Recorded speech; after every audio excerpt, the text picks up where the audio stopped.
নমস্কাৰ জোনাক এডুকেশ্যনলৈ আপোনালোক সকলোকে স্বাগতম জনালো আসাম ডাইৰেক্ট ৰিক্ৰুটমেণ্টৰ চিলেবাছৰ লগত সংগতি ৰাখি এটা ভিডিঅ' সিৰিজ প্ৰস্তুত কৰিছো আজি অসম চৰকাৰৰ বিভিন্ন আঁচনিসমূহৰ প্ৰশ্ন উত্তৰসমূহ লৈ এই ভিডিঅ'টো প্ৰস্তুত কৰিছো যদি আপোনালোকে জোনাক এডুকেশ্যনৰ আগৰ সেই ভিডিঅ'সমূহ চোৱা নাই তেন্তে ভিডিঅ'টোৰ ডেছক্ৰিপশ্যনৰ পৰা সেই ভিডিঅ'সমূহ চাব পাৰিব আহকচোন আজি প্ৰশ্নসমূহ আলোচনা কৰোঁ কুৱেশ্যন নম্বৰ 1 2020 চনৰ 2 অক্টোবৰত মুকলি কৰা অসম চৰকাৰৰ কল্যাণকামী আঁচনিখনৰ নাম হ'ল অসম চৰকাৰে 2020 চনৰ 2 অক্টোবৰ অৰ্থাৎ গান্ধী জয়ন্তী উপলক্ষে এখন আঁচনি প্ৰকাশ কৰিছিলে বা প্ৰস্তুত কৰিছিলে সেই আঁচনিখনৰ নাম হৈছে অৰুণোদয় অপচনসমূহৰ ভিতৰত বি অপচনটো আমাৰ শুদ্ধ হ'ব আৰু এই অৰুণোদয় আঁচনিখন প্ৰথমে সৰ্বানন্দ সোণোৱাল অৰ্থাৎ প্ৰাক্তন মুখ্যমন্ত্ৰী সৰ্বানন্দ সোণোৱালে মুকলি কৰিছিলে আৰু সেই সময়ত মুঠ ধনৰ পৰিমাণ আছিলে 830 টকা বৰ্তমানৰ ইয়াৰ পৰিমাণ বাঢ়ি গৈ 1250 টকা হ'ল কিন্তু প্ৰথম পৰ্যায়ৰ ধনটো বিশেষভাৱে আমি মনত থব লাগিব আৰু এই প্ৰথম পৰ্বত সাধাৰণতে 19.10 লাখ দৰিদ্ৰ পৰিয়ালক সাধাৰণতে সামৰি লৈছিলে যি প্ৰথম ফেজত মানে লাভ কৰিছিলে আৰু তেওঁলোকৰ এটা প্ৰশ্ন হ'ব পাৰে যে নিম্নতম বছৰি কিমান ইনকম হ'ব লাগিব সেই পৰিয়ালৰ সেইটো হ'ব 2 লাখ এটা পৰিয়ালে সাধাৰণতে 2 লাখতকৈ যদি কম ইনকম হয় বাৰ্ষিক তেতিয়া সেই অৰুণোদয় আঁচনিখনৰ লাভ উঠাব পাৰিব পৰৱৰ্তী প্ৰশ্নলৈ আহিছো কুৱেশ্যন নম্বৰ 2 সুশাসন দিৱসৰ লগত সংগতি ৰাখি অসম চৰকাৰে এখন আঁচনি প্ৰকাশ কৰিছিল সেই আঁচনিখনৰ নাম কি মানে গুড গভৰ্ণমেণ্ট ডে এটা প্ৰতি বছৰে 25 ডিচেম্বৰ তাৰিখটো সুশাসন দিৱস হিচাপে উদযাপন কৰে কাৰ লগত সংগতি ৰখা হয় সেয়া হৈছে আমাৰ প্ৰাক্তন প্ৰধানমন্ত্ৰী অটল বিহাৰী বাজপেয়ী তেখেতৰ স্মৃতিতে জন্মদিনটোতেই সাধাৰণতে গুড গভৰ্ণমেণ্ট ডে বা সুশাসন দিৱস উদযাপন কৰা হয় এতিয়া এই আঁচনিখন হৈছে সেই আমাৰ অসম চৰকাৰে যিখন আঁচনি প্ৰকাশ কৰিছিলে সেইখন হৈছে অটল অমৃত অভিযান বা স্বাস্থ্য বীমা আঁচনি অটল অমৃত অভিযান স্বাস্থ্য বীমা আঁচনিখন অসম চৰকাৰে মানে প্ৰণয়ন কৰিছিলে যি সুশাসন দিৱসৰ লগত জড়িত এতিয়া তাৰিখটো আমি গম পালো আৰু এই আঁচনিৰ জৰিয়তে 2 লাখ টকাৰ বীমা কৰা হৈছিলে আৰু 5 লাখ টকাৰ নিম্নতম বছৰি আয় হ'ব লাগিব অৰ্থাৎ সেই পৰিয়ালসকলৰ মানে বাৰ্ষিক আয় 5 লাখ হ'ব লাগিব অৰুণোদয়ত আছে 2 লাখ আৰু অটল অমৃত অভিযান স্বাস্থ্য বীমা আঁচনিখনৰ যি নিম্নতম বছৰি আয় সেয়া হ'ব 5 লাখ এইটো আমি মনত থব লাগিব পৰৱৰ্তী প্ৰশ্নলৈ আহিছো কুৱেশ্যন নম্বৰ 3 কোন আঁচনিৰ অধীনত দশম শ্ৰেণীৰ ছাত্ৰ ছাত্ৰীসকলক বিশেষ উদগনি বঁটা প্ৰদান কৰা হয় এতিয়া দুটা বঁটা হয় এটা ক্লাছ 10 আৰু ক্লাছ 12ক পৃথককে দিয়া ক্লাছ 10ক আমি যদি চাওঁ আনন্দৰাম বৰুৱা বঁটা প্ৰদান কৰা হয় অপচনসমূহৰ ভিতৰত ডি অপচনটো শুদ্ধ হ'ব এতিয়া এই আনন্দৰাম বৰুৱা বঁটা সাধাৰণতে পৰৱৰ্তী সময়ত কি দিয়া হৈছিল লেপটপ দিয়া হৈছিল আৰু বৰ্তমান ইয়াক সাধাৰণতে কেছ এৱাৰ্ড দিয়া হয় 10ৰ পৰা 12 15 এনেকে মানে পৰিমাণ দিয়া হয় বৰ্তমান 10,000 বুলি শুনিছো কিন্তু যদি চাওঁ এই আঁচনিখন বা আনন্দৰাম বৰুৱা বঁটা আৰম্ভণি কৰা হৈছিল 2005 চনতে আৰম্ভণি কৰিছিল আৰু সেই সময়ৰ মুখ্যমন্ত্ৰী আছিল আমাৰ প্ৰাক্তন মুখ্যমন্ত্ৰী তৰুণ গগৈ নেক্সট প্ৰশ্ন আহিছো কুৱেশ্যন নম্বৰ 4 কোন আঁচনিৰ অধীনত দ্বাদশ শ্ৰেণীৰ ছাত্ৰ ছাত্ৰীসকলক বিশেষ উদগনি বঁটা প্ৰদান কৰা হয় এতিয়া দ্বাদশ শ্ৰেণীৰ ছাত্ৰ ছাত্ৰী কেৱল ছাত্ৰীসকলক প্ৰদান কৰা হয় কোনো এটা বছৰত অৱশ্যে ছাত্ৰসকলকো দিয়া কথা আছিল কিন্তু বিশেষকৈ ছাত্ৰীসকলকে এই বঁটা প্ৰদান কৰা হয় সেয়া হৈছে অসম প্ৰজ্ঞান ভাৰতী আঁচনিৰ অধীনত দ্বাদশ শ্ৰেণীৰ যি ছাত্ৰী আছে তেওঁলোকক স্কুটি প্ৰদান কৰা হয় আৰু এই বঁটাটোৰ নাম হৈছে ডক্টৰ বাণীকান্ত কাকতি বঁটা কেতিয়াবা প্ৰশ্ন আঁচনিখনৰ নুসুধি বঁটা সুধিব পাৰে যে দ্বাদশ শ্ৰেণীৰ ছাত্ৰ নহয় কেৱল ছাত্ৰীক প্ৰদান কৰা হয় স্কুটি দ্বাদশ শ্ৰেণীৰ ছাত্ৰীসকলক কোনটো বঁটা প্ৰদান কৰা হয় সেয়া হ'ব ডক্টৰ বাণীকান্ত কাকতি বঁটা আকৌ যদি আঁচনিখনৰ নাম সোধে তেতিয়া হ'ব অসম প্ৰজ্ঞান ভাৰতী আঁচনি আৰু এই আঁচনিখনৰ আৰম্ভণি কৰা হৈছিল 2020 চনত আৰু 2020 চনত আমাৰ মুখ্যমন্ত্ৰী আছিল সৰ্বানন্দ সোণোৱাল এতিয়া আমি সৰ্বানন্দ সোণোৱালৰ আমাৰ যদি সময়সীমা চাওঁ 2021 চনৰ 10 মেত তেওঁৰ শাসনকাল শেষ হৈছিল আৰু 2021 চনৰ 10 মেৰ পৰা সাধাৰণতে আমাৰ নতুন মুখ্যমন্ত্ৰী হিমন্ত বিশ্ব শৰ্মাই ডক্টৰ হিমন্ত বিশ্ব শৰ্মাই শাসনভাৰ গ্ৰহণ কৰিছিল গতিকে 2020-21 চনৰ মে মাহৰ আগলৈকে যিমানবিলাক আঁচনি প্ৰকাশ কৰিব বা প্ৰস্তুত কৰিব গোটেইবিলাক সৰ্বানন্দ সোণোৱালে জড়িত হৈ থাকিব পৰৱৰ্তী প্ৰশ্ন আহিছো কুৱেশ্যন নম্বৰ 5 অসম চৰকাৰে ছোৱালী শিক্ষাৰ মান উন্নত কৰা তথা কম বয়সত বিয়া ৰোধ কৰিবলৈ প্ৰস্তুত কৰা আঁচনিখনৰ নাম কি বৰ্তমান নতুনকৈ এখন আইন বা আঁচনি প্ৰস্তুত কৰিছে অসম চৰকাৰে সেইখন হৈছে মুখ্যমন্ত্ৰী নিযুত মইনা আঁচনি এই আঁচনিখনৰ মুখ্য লক্ষ্য হৈছে ছোৱালী শিক্ষা প্ৰসাৰ বা ছোৱালী শিক্ষাৰ মানে মান উন্নত কৰা আৰু লগতে কম বয়সত তেওঁলোকৰ যি বিয়া হৈ যায় সেই বিয়াটো ৰোধ কৰিবৰ কাৰণে গতিকে আমাৰ ডি অপশ্যনটো আমাৰ শুদ্ধ হ'ব, মুখ্যমন্ত্ৰী নিযুত মইনা আঁচনি বঁটা। আৰু এই আঁচনিখন আৰম্ভণি হৈছিলে 12 জুন 2024 পৰা। প্ৰথম পৰ্যায়ত এইসকলক সাধাৰণতে 10 লাখ ছাত্ৰীক সামৰি লোৱা হৈছিল। এই আঁচনিখন কিন্তু ছাত্ৰীৰ লগত জড়িত, গতিকে 10 লাখ ছাত্ৰীক প্ৰথম পৰ্যায়ত এই আঁচনিখনে সাঙুৰি লৈছিল। আমি জানো যে হাই ছেকেণ্ডাৰীক সাধাৰণতে 1000কে দিব আৰু গ্ৰেজুৱেশ্যন কৰা সকলক দিব 1250 টকা, আৰু যিবিলাক আমাৰ বিএড ডিগ্ৰী কৰিব তেওঁলোকক বিএড বা প্ৰফেচনেল সেইবিলাকক সাধাৰণতে দিয়া হ'ব 2500 টকাকৈ প্ৰতিমাহে দিব। আৰু এই এটা কথা আমি মনত থব লাগিব, কিন্তু গোটেই বছৰ দিয়া নহয়, কেৱল 10 মাহলৈকে দিয়া হয়, সেইটো মনত থব লাগিব আমি। 10th month অৰ্থাৎ 10 মাহলৈকে ইয়াৰ সময়সীমা দিয়া হয়। জুন বা জুলাইৰ পৰা আৰম্ভ কৰি যিমান তেতিয়া 10 মাহ হ'ব, তেতিয়া ইয়াৰ প্ৰথম পৰ্যায়ৰ যি কাৰ্যভাৰ শেষ হৈ যাব। কুৱেশ্যন নম্বৰ 6, কোন চনত অসম মালা আঁচনিখন উদ্বোধন কৰা হৈছিলে? অসম মালা এই আঁচনিখন সাধাৰণতে অসমৰ পথৰ লগত জড়িত বা ৰাস্তা ঘাট বনোৱা, মেৰামতি বনোৱা বা লগত জড়িত। এই আঁচনিখন অপশ্যনসমূহৰ ভিতৰত এই অপশ্যনটো শুদ্ধ হ'ব। 7 ফেব্ৰুৱাৰী 2021 চনত অসম মালা আঁচনিখন উদ্বোধন কৰা হৈছিল। আৰু সেই সময়ৰ মুখ্যমন্ত্ৰী আছিলে 7 ফেব্ৰুৱাৰীত সৰ্বানন্দ সোণোৱাল, আৰু এই আঁচনিখন উদ্বোধন কৰা ব্যক্তিজন হৈছে আমাৰ প্ৰধানমন্ত্ৰী নৰেন্দ্ৰ মোদীয়ে উদ্বোধন কৰিছিলে। আৰু এই উদ্বোধন কৰা স্থান হৈছে ঢেকীয়াজুলি, শোণিতপুৰ। কেতিয়াবা স্থানো সুধিব যে ক'ত অসম মালা আঁচনিখনৰ উদ্বোধন কৰা হৈছিলে বা উন্মোচন কৰা হৈছিলে, তেতিয়া হ'ব ঢেকীয়াজুলি, শোণিতপুৰত। এতিয়া আমি এটা কথা জানি থওঁ, এই অসম মালা আঁচনিখন ভাৰতমালা প্ৰকল্পৰ লগত জড়িত এটা আঁচনি। ভাৰতমালা প্ৰকল্প হৈছে ৰাস্তা ঘাটৰ লগতে জড়িত। ভাৰতৰ বিভিন্ন চেন্ট্ৰেলৰ ৰাস্তাবিলাক বনায়, কিন্তু অসম মালাৰ জৰিয়তে মানে অসমৰ যিবিলাক ৰাস্তা ঘাট তাক বনায়। আৰু ভাৰতমালা প্ৰকল্পখন সাধাৰণতে 31 জুলাই 2015 আঁচনিখনৰ প্ৰণয়ন কৰা হৈছিলে। গতিকে যদি চাওঁ, অসম মালাৰ লগত সমান্তৰালভাৱে চলা এখন আঁচনি হৈছে ভাৰতমালা প্ৰকল্প। নেক্সট প্ৰশ্নলৈ আহিছো। কুৱেশ্যন নম্বৰ 7, স্বামী বিবেকানন্দ অসম যুৱ সবলীকৰণৰ আঁচনিখনৰ কোনটো উদ্দেশ্য নহয়? স্বামী বিবেকানন্দ অসম যুৱ সবলীকৰণ আঁচনি, এই আঁচনিখনৰ জৰিয়তে নিয়োগ সৃষ্টি কৰা হয়, আৰ্থিক সহায় প্ৰদান কৰা হয়, আৰু 50,000কৈ ঋণ প্ৰদান কৰা হয়, কিন্তু 5 লাখকৈ ঋণ প্ৰদান কৰা নহয়। গতিকে আমাৰ অপশ্যনসমূহৰ যদি চাওঁ,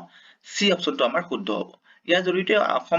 অসমৰ যি যুৱ সবলীকৰণ আঁচনিখনৰ গোটেইকেইটা কথা উল্লেখ আছে, মাত্ৰ মাজত এইটো চাব নালাগে, নিয়োগ সৃষ্টি কৰা, আৰ্থিক সহায় কৰা, আৰু 50,000কৈ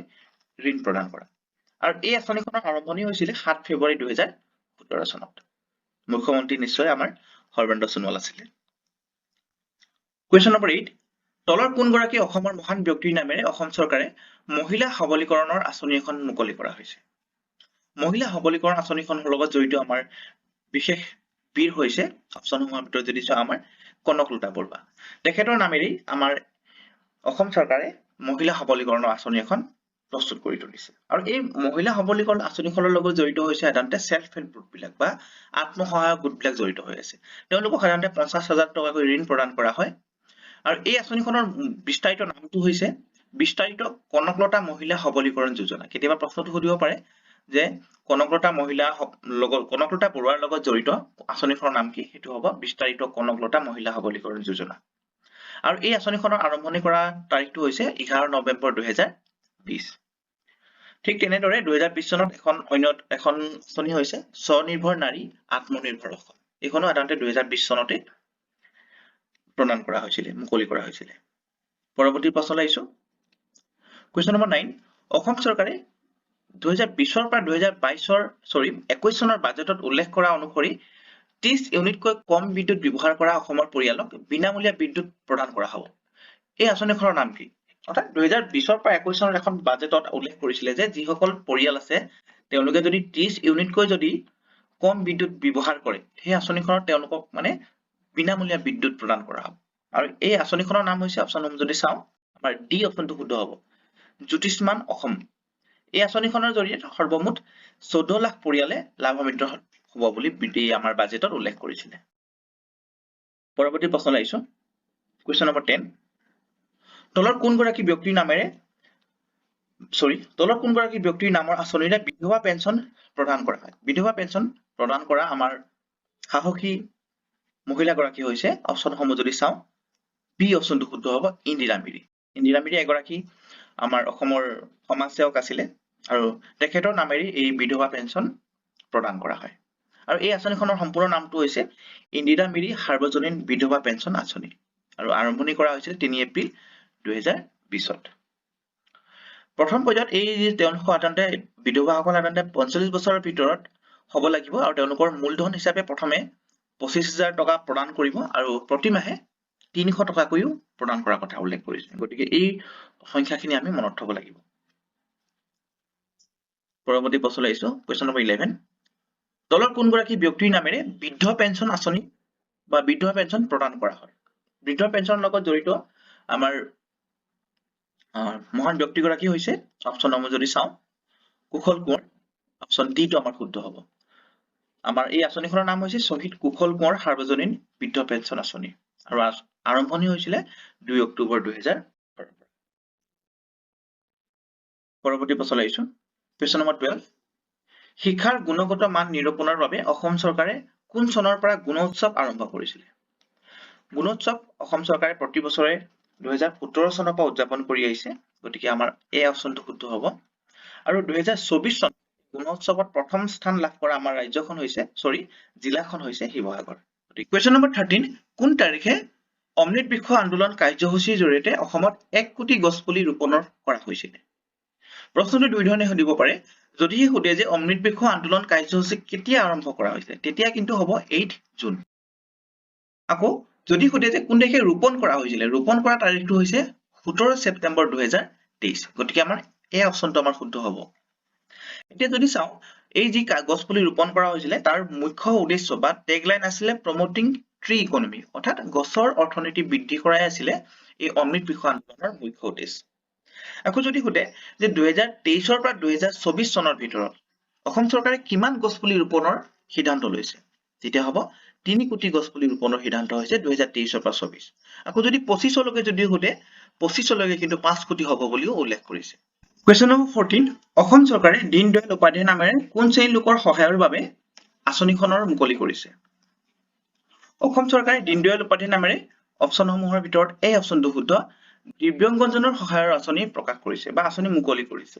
এই আঁচনিখনৰ জৰিয়তে এই দিব্যাংগজনে সাধাৰণতে 5,000 টকা এককালীন সাহায্য লাভ কৰিব তেতিয়াহে লাভ কৰিব যদিহে তেখেতৰ 40% ওপৰৰ মানে দিব্যাংগন হয় বা পিডব্লিউডিৰ পাৰ্চেন্টেজ যদি ধৰা হয় তেতিয়া হ'ব সাধাৰণতে 40% কৈ এবভ হ'ব লাগিব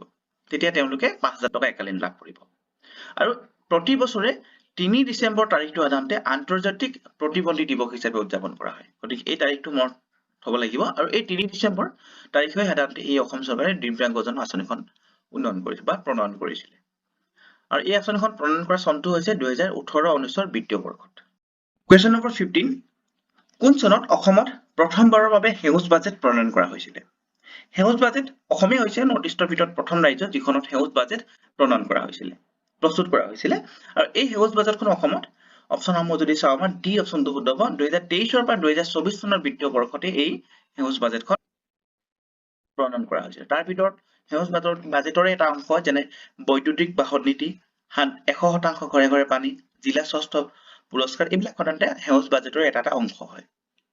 কোৱেশ্চন নম্বৰ 16 কোন চনত অসম মুখ্যমন্ত্ৰী কৃষি সা-সঁজুলি যোজনা আঁচনিখনৰ আৰম্ভ কৰা হৈছিল এই অপচনসমূহ যদি চাওঁ আমাৰ এই অপচনটো শুদ্ধ হ'ব 2018 চনত অসম মুখ্যমন্ত্ৰী কৃষি সা-সঁজুলি যোজনা আঁচনিখন আৰম্ভ কৰা হৈছিল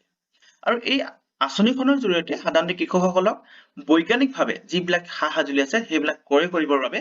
5,000 টকাকৈ আৰ্থিক সাহায্য আগবঢ়োৱা হয় কেতিয়াবা এই টকাৰ পৰিমাণটো সুধিব পাৰে কোৱেশ্চন নম্বৰ 17 তলৰ কোনটো অসম দৰ্শন আঁচনিৰ উদ্দেশ্য নহয় অসম দৰ্শন আঁচনিখন 2019 ৰ পৰা 2020 চনৰ বিত্তীয় বৰ্ষত প্ৰৱৰ্তন কৰা হৈছিল আৰু যি আঁচনিখনৰ জৰিয়তে সাধাৰণতে ধৰ্মীয় স্থানৰ অন্তৰ্গাঁথনি উন্নয়ন কৰাই আছিল আঁচনিখনৰ মুখ্য উদ্দেশ্য গতিকে এই অপচনটো যদি চাওঁ দেৱালয় বা মন্দিৰসমূহলৈ বাৰ্ষিক অনুদান এটো শুদ্ধ হয় 50 বছৰ পুৰণি নামঘৰসমূহলৈ 5 লাখ টকাকৈ নহয় 2.5 লাখ টকাকৈ অৰ্থাৎ 2.5 লাখ টকাকৈ অনুদান আগবঢ়োৱা হয় আৰু সিটো আমাৰ শুদ্ধ হয় বিভিন্ন ধৰ্মীয় প্ৰতিষ্ঠানলৈ 10 লাখ টকাকৈ এটো শুদ্ধ হয় আৰু ধৰ্মীয় স্থানত মূল আন্তঃগাঁথনি উন্নয়ন কৰা এটো শুদ্ধ হয় কিন্তু আমি যদি চাওঁ বি অপচনটো আমাৰ অশুদ্ধ হয় কিন্তু প্ৰশ্নটোৰ মতে আমাৰ বি অপচনটো ৰাইট হ'ব কাৰণ নহয় বুলি কৈছে গতিকে নহয় বুলি ক'লে আমি নোহোৱাৰ প্ৰশ্নটো চাব লাগিব 5 লাখ টকা নহয় 2.5 লাখ কৈ প্ৰদান কৰা হয় কোৱেশ্চন নম্বৰ 18 অসমত কোন স্থানত বাঁহ প্ৰযুক্তি উদ্যান বা বম্বো ইণ্ডাষ্ট্ৰিয়েল পাৰ্কখন আছে? এই অপশ্যনসমূহৰ ভিতৰত আমাৰ এ অপশ্যনটো শুদ্ধ হ'ব। কামৰূপৰ 6 গাঁৱত এই বাঁহ প্ৰযুক্তি উদ্যান পাৰ্কখন আছে। এতিয়া এই 6 গাঁৱত যি বাঁহ প্ৰযুক্তি উদ্যানখন 2017 চনতে প্ৰতিষ্ঠা কৰা হৈছিলে বা স্থাপন কৰা হৈছিলে। আৰু লগতে অন্য এটা তথ্য জানি থওঁ, বাঁহ উৎপাদনত ভাৰতৰ স্থান দ্বিতীয় আৰু প্ৰথম স্থান দখল কৰা দেশখন হৈছে চীন দেশ। কুৱেশ্যন নম্বৰ 19, মিছন বসুন্ধৰাৰ জৰিয়তে অসম চৰকাৰে তলৰ কোনটো কাৰ্য হাতত লৈছে? মিছন বসুন্ধৰা ভূমিৰ লগত জড়িত আমি সকলোৱে জানো, গতিকে আমাৰ এই অপশ্যনটো শুদ্ধ হ'ব। আৰু এই মিছন বসুন্ধৰা 1.0 প্ৰথম পৰ্যায়ত আৰম্ভণি কৰা তাৰিখটো হৈছে 2 অক্টোবৰ 2021। কুৱেশ্যন নম্বৰ 20 তথা আজিৰ শেষৰটো প্ৰশ্ন, আজাদী কা মহোৎসৱৰ অংশ হিচাপে প্ৰধানমন্ত্ৰী নৰেন্দ্ৰ মোদীয়ে কেতিয়া মিছন অমৃত সৰোবৰ আঁচনিখন আৰম্ভ কৰিছে? এতিয়া যদি চাওঁ যে এই মিছন অমৃত সৰোবৰ আঁচনিখন সাধাৰণতে আজাদী কা মহোৎসৱৰ লগত জড়িত। আৰু এই আঁচনিখন প্ৰণয়ন কৰা তাৰিখটো হৈছে অপশ্যনসমূহৰ ভিতৰত আমাৰ চি অপশ্যনটো শুদ্ধ হ'ব। 24 এপ্ৰিল 2022ত এই মিছন অমৃত সৰোবৰ আঁচনিখন প্ৰণয়ন কৰা হৈছিলে। এতিয়া এই মিছন অমৃত সৰোবৰ আঁচনিখনৰ জৰিয়তে 75টা অৰ্থাৎ 75টা পুখুৰী স্থাপন বা সৰোবৰ স্থাপন কৰাৰ কথা হৈছে। প্ৰতিখন জিলাতে 75টা পুখুৰী স্থাপন কৰিব, যাৰ সৰ্বমুঠ দেশত সাধাৰণতে 50,000টা অমৃত সৰোবৰ স্থাপন কৰিব। আৰু নিৰ্মাণ সম্পূৰ্ণ হোৱা তাৰিখটো হৈছে 15 আগষ্ট 2023ৰ ভিতৰত এই নিৰ্মাণ কাৰ্য সম্পূৰ্ণ কৰিব। এতিয়া লগতে আমি জানি থওঁ এই আজাদী কা মহোৎসৱ 2022 মাৰ্চৰ 21ৰ পৰা 2023 চনৰ 15 আগষ্টলৈ মানে কৰা হৈছিল। যেহেতু